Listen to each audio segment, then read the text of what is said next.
lovers coming together. So when you come together with anyone, now it would be a lovely world if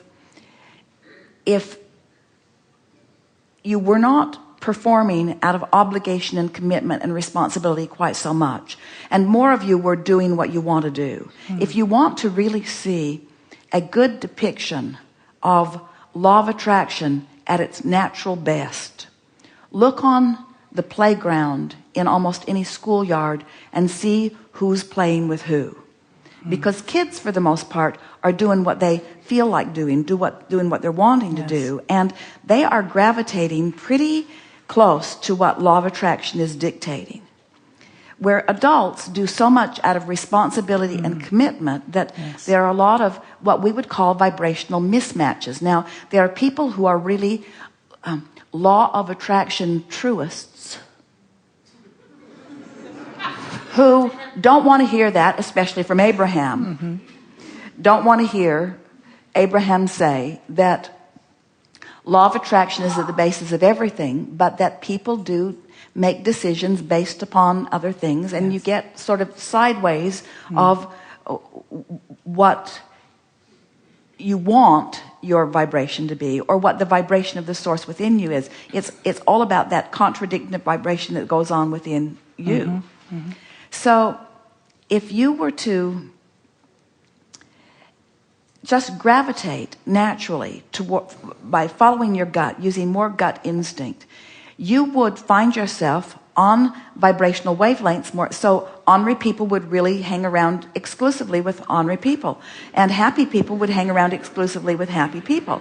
And the fact that it's sort of going every which way, where many of you are having a sort of roller coaster ride, means that sometimes you're ornery and sometimes you're happy and sometimes you're secure and sometimes you're vulnerable, but you make your associations based upon all kinds of things. And so law of attraction is not exactly reading to you in every single in other words, you could be mostly a happy person and still be in a really ornery conversation with someone. Would you accept that?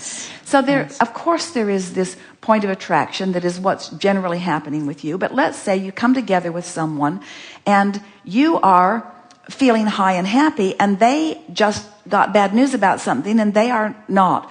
When you come together with that person because you sit with them at work, your desks are side by side, or you've been assigned to them, or you married them at a time when you were both more like this and now you're not. There are all kinds of reasons that you're together.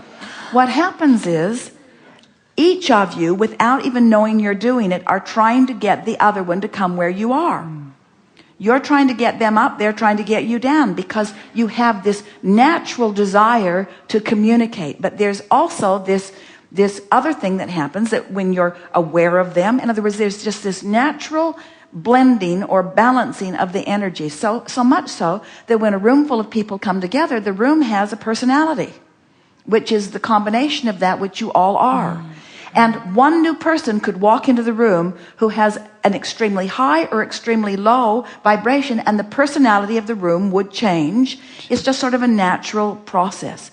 So when you are aware of this and you've decided to tune your frequency, oh, this is so good. When you've decided to tune your frequency to that of your source and make the frequency of others in the room irrelevant to you, now you have control of your point of attraction. In other words, it's about exercising your own power of influence. It's about being determined not to be influenced by what's going on around you. So you've practiced to be here. You walk into a room where someone's here, and what must happen is they must join you or they must go away. In other words, because you've practiced not going where they are.